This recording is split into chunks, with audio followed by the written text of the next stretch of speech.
전 세계 공통 이슈에 대해 각국 특파원과 통신원을 연결해 현지 사정을 들어보고 해결 방안을 모색해보는 시간, 네트워크 나우 시작합니다.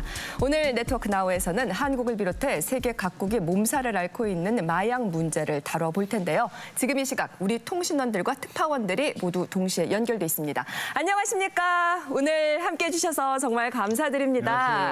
안녕하세요. 네, 반갑습니다. 항상 저희 프로그램에 관심 가져주시고 발빠르게 취재해 주셔서 너무나 감사드리고요. 오늘 이 마약 이슈 또 어떤 소식을 전해주실지 기대됩니다. 마약 이슈를 다룰 땐 제일 먼저 이 나라를 빼놓을 순 없을 것 같습니다. 바로 미국인데요. 우리가 좀비 거리라고 해서 필라델피아 켄싱턴의 마약 거리를 소개한 적이 있는데 바로 이곳에서 봉사활동 중인 우리 교민분이 연결돼 있습니다. 최왕기 선생님, 듣기론 오랫동안 마약 중독자들을 가까이서 지켜봐오셨다고요? 네, 제가 여기 켄싱턴에서 마약 중독자들의 재활과 치료를 돕는 활동을 한 지가 20년이 넘었습니다. 과거엔 주로 대마초에 시작해서 점점 중독성이 강한 마약으로 옮겨가는 시기였는데 지금은 처음부터 펜타닉이라는 아주 중독성이 강한 마약을 손대는 사람들이 많아지고 있습니다. 최근에 좀비 거리에 있는 가면은 좋은 펜타닉을 구할 수 있다는 소문까지 퍼지면서 미국 전역에서 마약 중독자들이 모여들고 있습니다. 예전보다 상황이 더 위험해지는 것이죠. 네, 그렇군요. 정말 걱정스럽습니다. 그리고 중독자들 중에는 우리 한국계 이민자들도 있다고 하던데 이게 맞나요? 네, 제가 주로 돌보는 중독자들이 한국말이 서투른 이민 2세, 3세, 한국계 미국인들입니다. 5년 전에는 3개월에서 5개월 정도의 한 명 정도의 마약을 끊게 도와달라고 하는 연락을 받았는데 지금은 2, 3주에 한 명꼴로 연락이 옵니다. 게다가 연락 온 대부분이 미성년자라는 점이 정말로 안타깝습니다. 아, 심지어 미성년자들이라니. 한국계 미성년자들도 이렇게 펜타닐 중독이 늘고 있다니 너무나 충격적인데요. 문선중 교수님 어떻게 보셨습니까? 네, 현재 미국의 18세에서 49세 사이 젊은 층의 사망 원인 1위가 펜타닐 중독일 정도로 상황이 아주 심각하다고 할 수 있습니다. 펜타닐은 중독성이 헤로인의 50배, 몰핀의 100배일 정도로 엄청 강한 데다가 네. 치사량이 불과 2mg, 연필심으로 콕 찍은 정도면 사망에 이를 수 있습니다. 그래요. 정말 주의가 필요한 약물인데요. 지금 불법 제조 유통되는 펜타닐 진통제의 경우에는 이게 함량이 얼마나 되는지 알 수가 없고요. 또 특히 다른 어떤 화학 물질과 합성했는지 알 수 없기 때문에 더욱 위험하다고 할 수 있습니다. 그렇군요. 사실 미국, 해외뿐 아니라 최근 우리나라도 이 젊은 층의 마약 문제가 심각하잖아요. 그렇습니다. 우리나라도 전체 마약 사범 중 60%가 10대에서 30대 사이인데요. 특히 10대의 경우에는 4년 전과 비교해서 3배 수준으로 증가했습니다. 인터넷을 통해서 거래가 쉬워졌다는 점도 있고요. 네. 젊은 층의 해외 여행이나 젊은 층의 해외 유학이나 여행이 젊은 층의 늘면서. 해외 여행이나 유학이 늘어나면서 대마초를 합법화하거나 비범죄한 나라, 그러니까 개인이 사용할 정도의 용량만 소지하고 있다면 특별히 문제 삼지 않는 그런 국가에 방문했을 때 그곳에 마약 문화를 접하는 것도 한몫했다고 할 수 있습니다. 네. 또 대마초를 자연스럽게 하고 있고 쉽게 구할 수 있다 보니 심리적으로 마약에 대한 장벽이 낮아졌다고 할 수 있습니다. 심리적인 장벽이 낮아졌다. 왜 흔히 대마를 두고 입문 마약이다라고 표현하던데 그것도 같은 이유인 것 같네요. 한국인 관광객들이 즐겨 찾는 여행지인 태국의 경우 지난해 자국 내 대마류 사용을 합법화했죠. 이번에는 태국으로 가보겠습니다. 태국 허다연 통신원, 태국에서 대마가 합법화된 지 1년이 지났는데요. 현재 상황은 어떻습니까? 네, 작년 6월 태국에서는 의료용 대마는 물론 기호용 대마까지 사실상 합법화되면서 대마 관련 상점들이 크게 늘었습니다.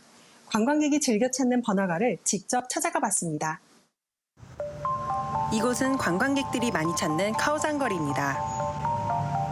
곳곳에서 대마잎이 그려진 상점 간판을 쉽게 찾아볼 수 있습니다. 인근 마트를 찾아가 봤습니다. 진열대의 일반 식품 사이 대마 성분이 첨가된 음료들이 눈에 띕니다. 보통 이렇게 대마잎 표시가 되어 있습니다. 물, 에너지 드링크 등 대마 성분이 들어간 다양한 상품이 출시 중이고 신분 확인 등 특별한 제한 없이 누구나 쉽게 구매할 수 있습니다. 태국에 여행 오시는 분들이라면 이 대마잎이 그려져 있는 것을 주의해서 보셔야겠습니다. 이곳은 이른바 대마 카페인데 일반 카페와 비슷해 보이지만 대마가 들어간 음료와 디저트만 팝니다. 대마 성분 함유량을 기준으로 1단계에서 5단계까지 구분해 식음료를 판매하고 있습니다.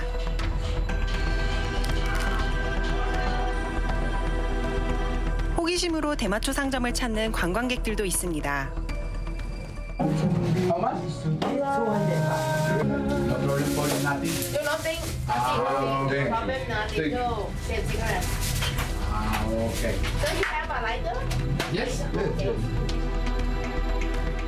보니까 대마가 함유된 상품들을 정말 아무렇지도 않게 살 수 있네요. 그만큼 오남용 사례도 있을 것 같은데 어떤가요? 네, 지금 제 앞에 있는 게 태국의 한 병원에서 출시한 대마 비타민 워터인데요. 여길 보시면 대마잎 모양이 그려져 있는데 물건을 살 때 이 모양을 잘 확인하셔야 합니다. 문제는 어린아이들이 대마가 든 음료인 줄 모르고 먹었다가 병원에 실려가는 일이 생기기도 했습니다. 게다가 합법화 시 4개월 만에 10대들이 피우는 대마초의 양이 2배 이상 늘어 청소년들의 대마초 중독에 대한 우려도 커지고 있습니다. 네. 우리 통신원이 취한 영상에도 나왔지만 확실히 태국에서 이 대마를 합법한 이후에 이 외국인 관광객들이 크게 늘었더라고요.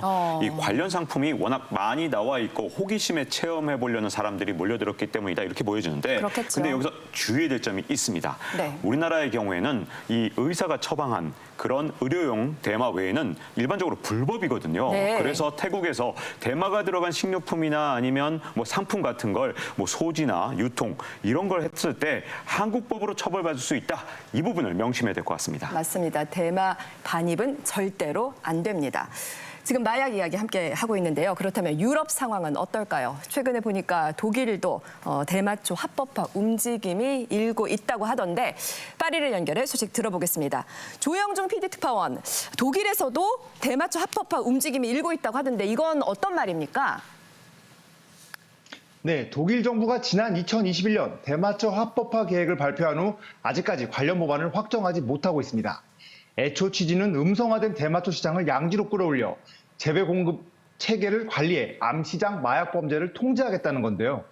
하지만 합법화에 반대하는 시민들은 합법화로 대마초에 대한 접근이 쉬워져 소비가 확산되면 오히려 어린이 청소년들이 무분별하게 노출될 위험이 더 커질 수 있다고 거세게 반발하고 있습니다. 독일 정부는 올해 안에 법률 초안을 발표할 예정인데 1인당 대마초 보유를 25g까지 허용하지만 일반 상점의 상업적인 판매는 제한을 두겠다는 게 주요 내용입니다. 네, 그렇군요. 그러니까 독일 내에서도 이 대마초 합법화에 대한 여론이 분명히 나뉘고 있네요. 그렇습니다. 근데 선진국인 이 독일이 대마초를 합법할 경우에 다른 국가들한테 영향을 줘서 이 확산 움직임이 커질 것이라는 그런 우려도 있는데요. 네. 한 조사에 따르면 올해 그 세계 대마초 시장의 매출액이 약 50조 원에 이를 것이라는 그런 전망도 나오고 있습니다. 50조 원씩이나. 예, 실제로 2000년대 이후에 이렇게 국제사회에서는 이 대마초 합법화를 하는 그 움직임이 확산되고 있는데요. 네. 지도를 한번 보시면 빨간색으로 표시된 저 국가들이 대마초를 합법화하거나 비범죄한 국가입니다. 생각보다 꽤 되죠. 아유, 붉은색 면적이 아주 많네요. 사실 우리나라는 엄연히 대마가 불법인 국가 아닙니까? 그런 입장에서 보니까 굉장히 충격적인데요. 네, 이렇게 확산되고 있는 이유 중에 하나가 바로 경제적인 부분이라고 할 수 있는데요. 태국의 경우에는 코로나19로 관광산업이 타격을 받으니까 이걸 좀 만회해보기 위해서 이 대마초를 합법화한 게 아니냐 이런 분석들이 굉장히 많은데 네. 미국의 경우에도 대마초가 워낙 만연해 있다 보니까 차라리 이걸 합법화시켜서 이 세수를 확대하고 또 기호용 대마 같은 경우는 이렇게 관련 산업을 일으켜서 일자리를 확충하겠다 이런 의도가 엿보이는 것 같습니다. 일자리를 창출하고 경제를 위해서 마약을 합법한다? 섭불리 그렇게 생각해서는 안 될 것 같거든요. 네, 마약류 범죄 개수라고 인구 10만 명당 검거된 마약류 사범 숫자를 가리키는 수치가 있습니다. 20을 넘으면 사실상 마약류 통제가 어렵다라고 평가를 하는 하는데요. 22 기준이군요. 그렇습니다. 네, 이 수치가 2021년 기준으로 미국은 350. 와, 아주 그리고 우리나라의 높습니다. 경우에도 네. 31 정도 이릅니다. 우리나라도 뛰어넘었네요. 그렇습니다. 네, 미국보다는 낮은 수치지만 우리도 안전하다고 할 수는 없고요. 그러네요. 앞서 필라델피아 좀비 거리 이야기를 했는데 그곳 중독자들이 기분이 좋아서 그런 것이 아니라 몸과 정신이 통제가 안 되기 때문에 좀비처럼 움직이는 거거든요. 네. 이제 이런 것이 영구적으로 뇌 손상을 가져오고 우울증이나 심각한 가려움증 등 부작용이 따라오는데 그러다 보니까 극단적 선택을 하는 사람도 적지 않습니다. 네. 게다가 한번 마약에 중독되면 다시 마약을 찾게 되는데 불법 거래를 할 수밖에 없고 결국 범죄 집단의 수익에 기여할 수밖에 없죠. 그렇죠. 이런 과정에서 개인과 사회 시스템 모두 망가지게 되기 때문에 법의 테두리를 벗어난 약물 사용은 매우 경계해야 된다고 할 수 있습니다. 맞습니다. 얼마나 독성이 강하면 저렇게 몸이 굳고 완전히 컨트롤을 통제를 할 수 없는 상황일까 싶은데요. 마지막으로 미국을 다시 한번 연결해 보겠습니다. 최완규 선생님, 저희 시청자들에게 꼭 당부하고 싶은, 전하고 싶은 말이 있으시다고요? 네, 지금 제가 목표가 1년에 딱 한 명만 마약을 끊게 만들자는 건데요. 그만큼 중독에서 빠져나오기가 힘들기 때문에 마약은 호기심이라도 절대 시작해서는 안 된다는 것을 우리 시청자들에게 꼭 당부하고 싶습니다. 마약은 절대로 시작해서는 안 된다라는 이야기 전해주셨습니다. 오늘 말씀 감사합니다. 맞습니다. 정말 어떤 상황에서도 절대로 손을 대서는 안 되고 더불어서 경각심을 갖고 대비하고 대처하는 필요성도 실감한 시간이었습니다. 오늘 함께해 주신 통신원들 또 특파원 분 고맙습니다. 감사합니다. 네, 고맙습니다.